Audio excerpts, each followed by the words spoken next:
should.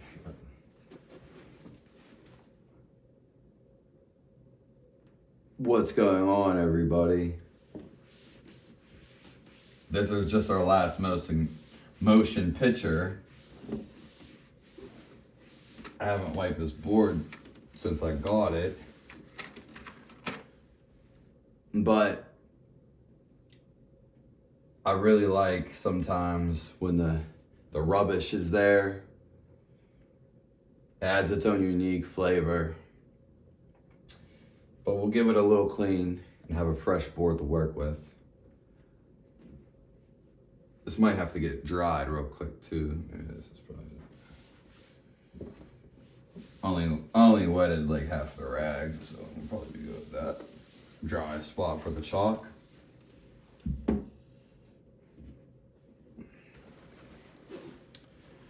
Make sure you subscribe to my channel. We talk about spirituality, events, variety is the whole spice. Variety, the spice of life. And that's what I'm always about.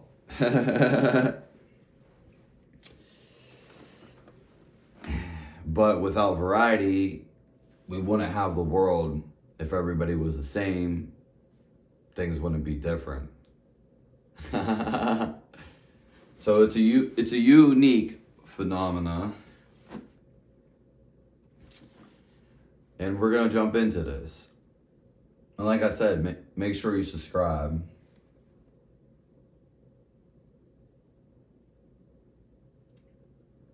We're gonna talk about how you control your feelings.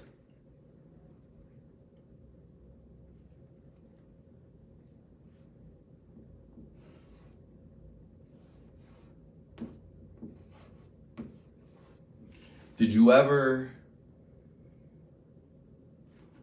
I want you to think of something that you hate. I'm actually not going to be drawing on the board for a second. I want you to think of something that you hate.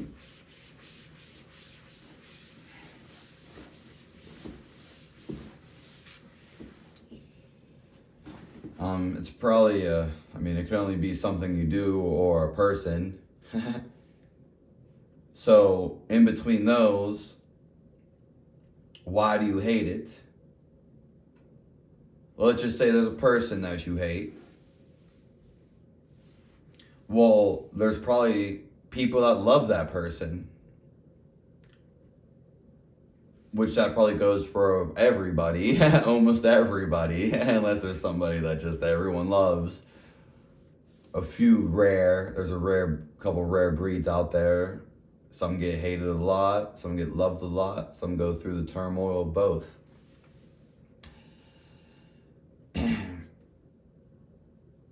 And so this feeling that you hate is just something you created because at once you didn't know this person, you might even like this person, and before you even got to know this person,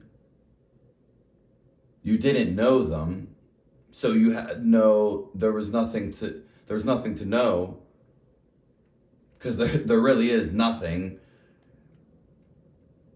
But what I'm saying is, before you got to know the person, there was no impression. And eventually, when this person did something you didn't like, you developed in your ego something that you hate about this person. And now this comes from an impression. Your impression of how you feel about something. So the only reason you like your girlfriend or your significant other is because the first impression that you build off of. You may have seen this girl 5-10 times and never really liked her. Now, most people like for physical looks, which still is a first impression, but I'm talking more over mind over matter type of ordeal, the mentality of the person, because eventually you're going to have to deal with that, because that's the whole concept of the relationship, is the mind. Kind of looks like a heart, I guess. And in this mind,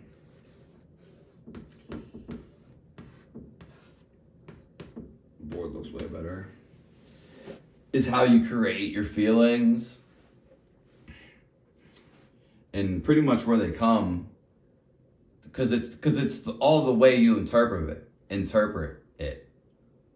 Let's just say you're at a fire in a movie theater and everyone's screaming. Now, it may not be the time to be laughing, but doesn't mean you got to be like everybody else. In fact, you could be cold, you could be calm. Realistically, it could be enjoyable. That would run off an impression or something in the past of the way you reacted. Because most certainly when the fire alarm rang,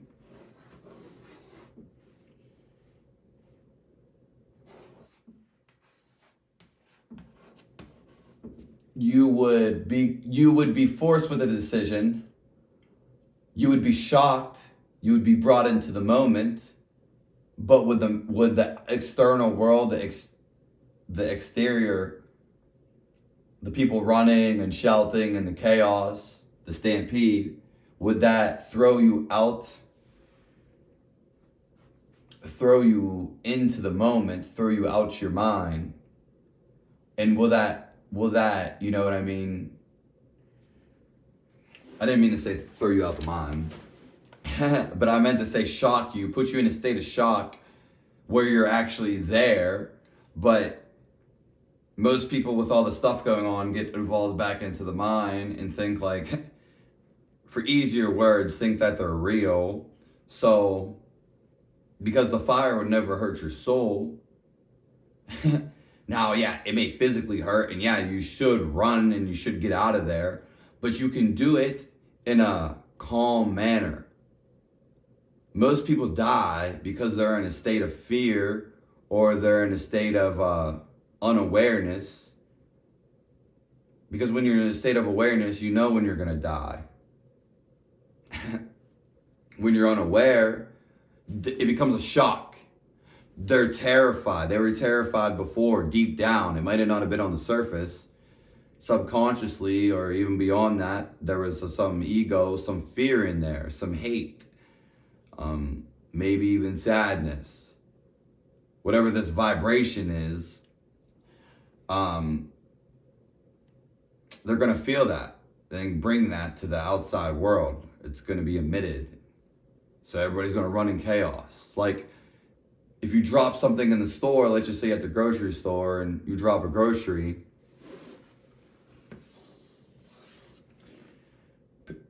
some old lady or some old person, whoa, whoa, whoa, whoa, whoa, whoa, whoa. Like, obviously, like, I was faking it. But, like, people are so serious about you dropping something.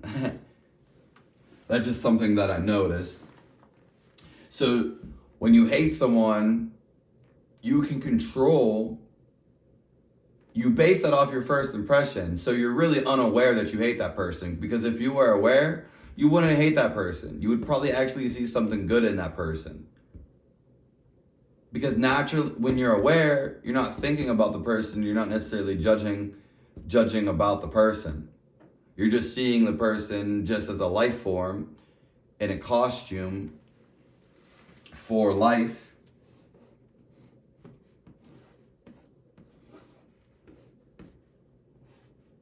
Which would be called spirit. And in spirit encompasses everything.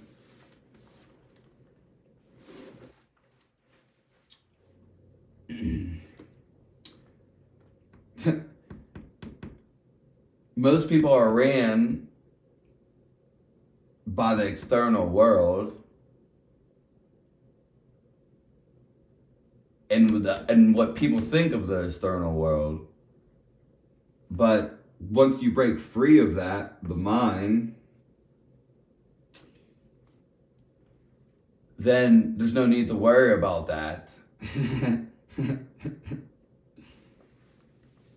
So you can control how you feel towards anything. There's stuff that you once loved that now you hate, but do you really hate it? You may simply not like doing it, and you don't want to do it anymore, but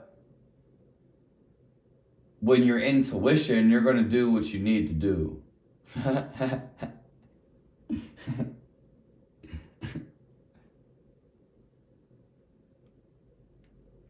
People talk about free will. This is even beyond free will, but you do have the free will, but free will is egotistical, basically. It's free will and basically God's guidance. God's guidance is the superior guidance. It's like this. This is actually a perfect analogy. There's a light.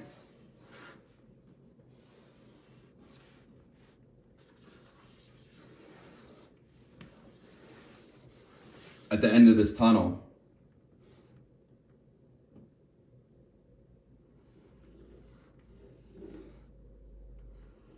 I'm going to be talking about light soon. Fire. And this fire is the light. It's where you want to go. You ever been in a light in a tunnel? Or somewhere where it's very dark and you want to see? The light is what you follow.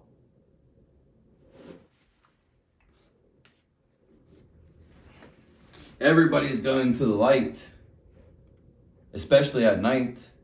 The moths, the bugs. You may not need the light, but the light's going to guide you in your life. Who, how, when, and where, what? What's more of a better question, but it doesn't matter because it's going to naturally be the guide. The light is the supreme.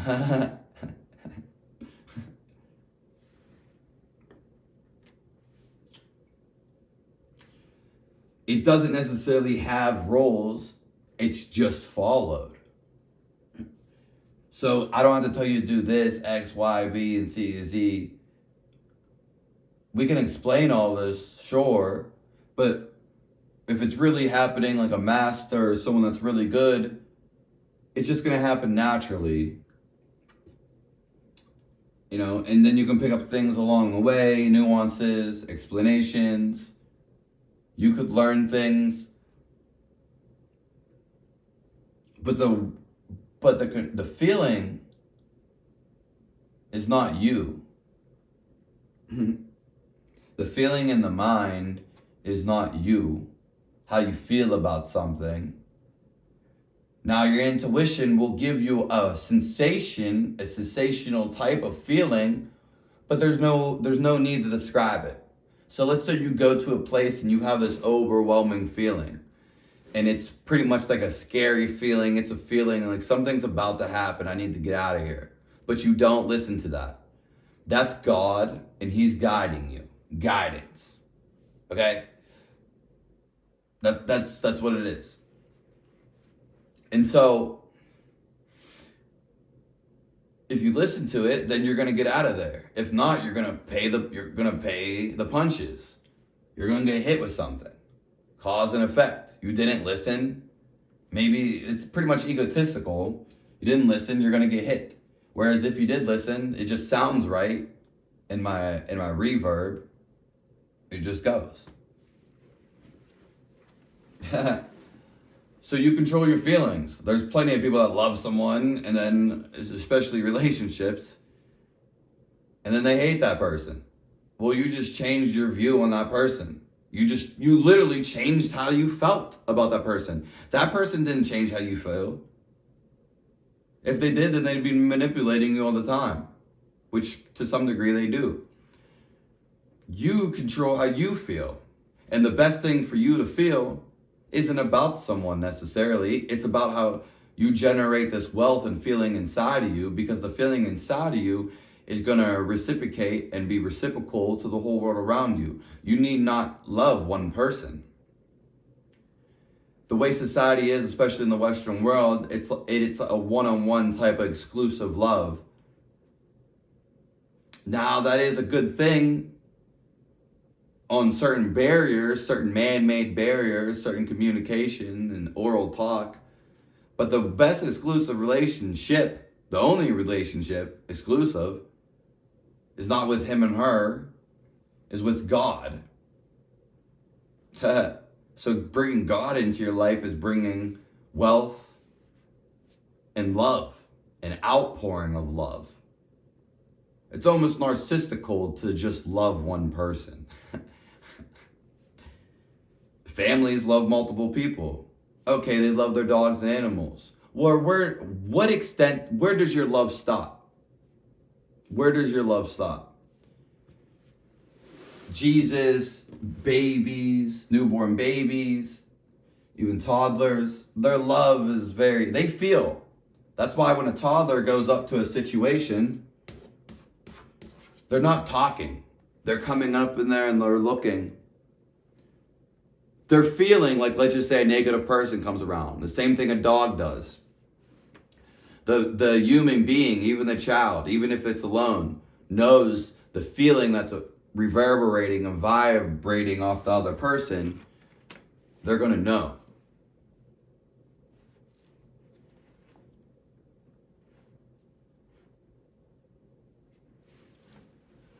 Okay. I think that's enough for this. This was a good one. It was nice to clean the board. If you didn't know, I've been leaving the board from the last video, and then I wipe it off for the next video so you can get a glimpse. Maybe it will go as cover, randomly generated. Who knows? If you have any questions, you can let me know. This really felt like a heart-to-heart. This was a nice eye warmer, eye opener.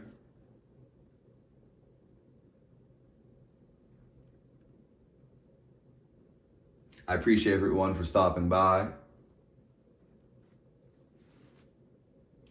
And no one necessarily has to tell you to do, because if you follow this light, it's going to guide you. It's not a choice of, oh, I want to do this or that. It's, are you willing to follow the light? It's the path.